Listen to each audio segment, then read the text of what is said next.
Not being in receipt of public funds, the reality of how much this is going to cost begins to dawn on me. For starters, we've got to find £30,000 to pay the lawyers and barristers to take this case all the way to the High Court. But that's not all. Law costs money, but the Treasury costs, that could be anything. If we lose, we could be into hundreds of thousands of quid, possibly. It depends what they spend, fighting the case. So what Phil's doing is asking for preemptive costs. And what that means is really just limiting it, saying, look, we won't. If we win, you won't have to pay any more than this, and if you win, we won't have to pay any more than this. And it's set at. He's going for £20,000. It sounds like a reasonable figure, but not too high. So basically, we're looking at raising £50,000 altogether. Right, £50,000. So.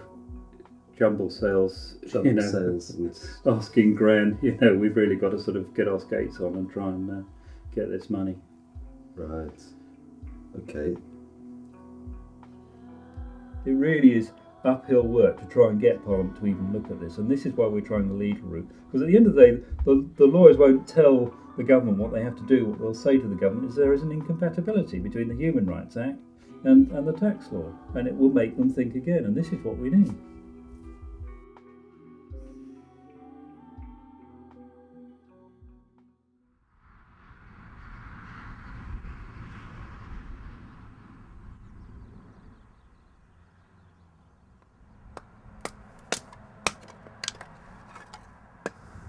£50,000 is a lot of money to raise, but when I consider that it's the same amount as 5 cluster bombs, and when I consider that the British government is raising £5,500 million, that's £5.5 billion to fight this war, then it puts the £50,000 we need into some sort of perspective. If peace building's a costly business, is nowhere near as costly as war. The news since the invasion 21 months ago has gone from bad to worse. Today, Iraq is an environmental disaster zone. The country's infrastructure has been devastated. 100,000 civilians have been killed.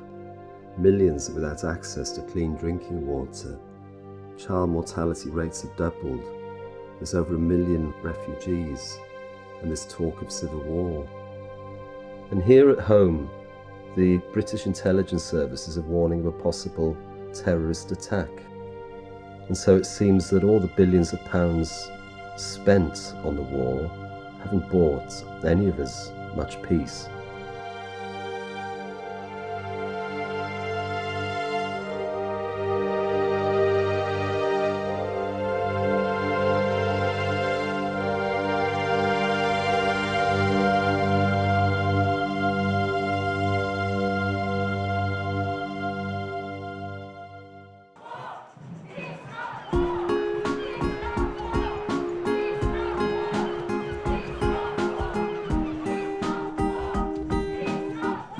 It's a sad fact that our government is entrenched in the archaic belief that the only way to resolve conflict is through bombing and invasion. That somehow causing the deaths of thousands of civilians, laying waste to vast acreages of property and reducing a state's economy to the Middle Ages is somehow solving a problem or making some sort of progress. So I'm no longer prepared to pay for killing, ruination and violently inflicted misery. It's an uncomfortable feeling to be breaking the law, but I feel a great deal better challenging the assumptions of this primeval government than not doing anything at all. I have to add, this is not a party political issue. This is about compassion, human conscience, and a paradigm shift towards a safer future. Thank you. It's exactly 2 years today since the coalition went into Iraq. The warmongers, as it were, are in for the long haul, and I think the peacemongers have to be in for the long haul as well. So, turned a bit of a corner recently this week. The case has actually begun. Our lawyers have lodged papers with the High Court, and what this means is that we've applied for permission to have our case heard, and we're waiting for the court to decide on that. If if they do decide that we've got a case, which we expect they will, then we'll get a hearing probably later in the year. As the legal process moves forward, our campaign gains momentum. A year after forming, and with the generous backing of supporters, we managed to raise the £50,000 we need to fight our case. And in the summer of 2005, the High Court finally grants us permission to have our case heard.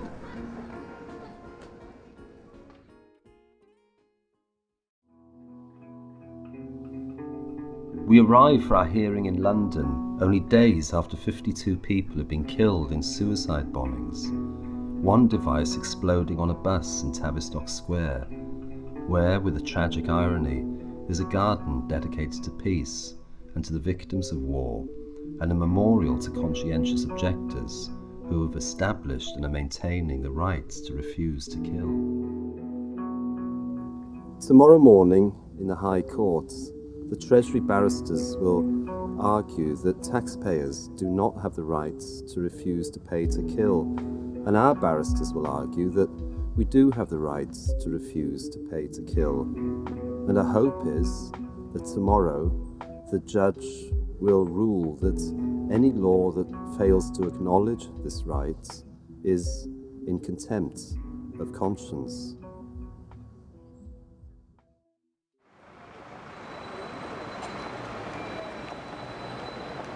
After a 3-hour hearing, the judge comes to a decision. Let me just make sure I got the right one. Well, the first thing to say is that our appeal has been turned down, and I've got a short statement which we prepared in that eventuality. In matters of deliberate killing, personal conscience reigns supreme. On this issue, no state, not even a democratic state, can overrule the individual conscience. No state has the right to force its citizens to kill. I feel a bit shaken. I thought at one point the judge was going to go on our side, and then he seemed to swing right towards the end. So it was quite a shock actually when he said he wasn't going to take it to judicial review. So I do feel there's a bit of a state shock at the moment, because I think my expectations wear up as our lawyers start to put our very good arguments to him. Killing another human being is in a totally different league than any other case you might make for your taxes to be diverted. So I just was very struck by the 7 of you, and I'm on the edge really wanting to do it myself as well. So I want to find out what and how you're doing it, and what's the right steps to win this right. It doesn't make sense. It is like listening to an addict who's telling you, I don't drink, I don't take drugs. The problem's all out there. That's what it sounds like to me. A culture addicted to violence. But all isn't lost. We know we've brought the case to the court, but we haven't really got a satisfactory response, have we, from the case? What do you think? It's still ironic that Brenda's case, which was the first of our groups, she was told her only option was a judicial review, and that wouldn't work because the Human Rights Act wasn't in British law. Now the Human Rights Act is in British law, and still they say no judicial review. Well, we're still not getting our judicial review. We're trying to, and this judge has just looked at it and said we can't have a judicial review, but he is saying that we can appeal, and that's a hopeful thing. That sounds to me like a really good opportunity that we should follow up. Yes. And push our way, and make the appeal. We go ahead and make our appeal, and our persistence finally pays off when the appeal court judges pronounce that previous rulings against us may have been legally unsound, and the judges advise us that having now taken our case through all the British courts, the way is open for us to proceed to the European Court of Human Rights in Strasbourg. Well, we've been through the British courts, and effectively what happened is they didn't say yes and they didn't say no. What we got was they called the match off and said this is not something for us to judge, this is something for Europe to judge. Go tell it to Europe. So we're going to tell it to Europe. While we've been doing this, we've made a lot of very interesting links with other peace tax campaigns in Europe. There's a tremendously exciting sense at the moment that from having been struggling away in our own little British corner. Now suddenly there's a whole lot of other groups out there, and things are on a much bigger scale, on an international scale now, which is different from what it was before. It's an international problem, so the solution has to be an international solution, and we're doing our bit to start building that international solution. We're going to put everything on this, you know, of what money we've got. We're going to have to pay it, you know, and put the money out and hope that it will achieve some part of what we want to do, which is a sort of freedom of behaviour. We've been campaigning and fundraising for 4 years, and we'll be campaigning and fundraising for a while longer. After all, it took years of campaigning, even lifetimes, to abolish slavery, and nobody now would say that abolishing slavery was a bad idea. There's been a change in the culture, in the way that people think. And ultimately, that's what we're looking for here. A change in the way that people think about war, and a change in the way that people think about what it's acceptable to do to other human beings in the name of peace and truth and justice. At the end of the day, I think will happen when we get some sort of right to divert taxes, is that will in a way put a still small voice in government. That will make government think, you're not really doing this right, are you? And it will make them think, and hopefully look at resolving conflicts in a different way than just sending the boys out to bash people.